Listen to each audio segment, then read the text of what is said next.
Per la terza serie si schierano Giovanni Toniolo 1, Matteo Barotti 2, Giovanni Gallina alla 3, Michele Nansini in 4, Riccardo Rossetto alla 5, Mattia Scallio alla 6, Filippo Boschini in 7, Leonardo Zanotto 8.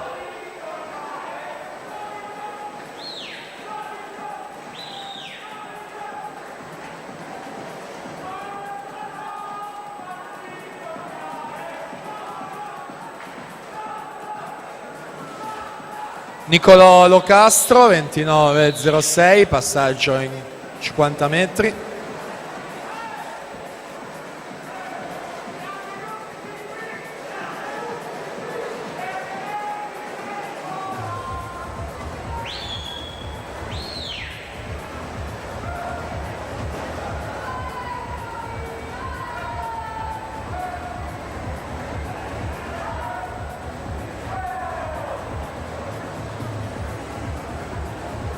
Uno, 2, 22, Alberto Rodighiero si aggiudica questa serie numero 4.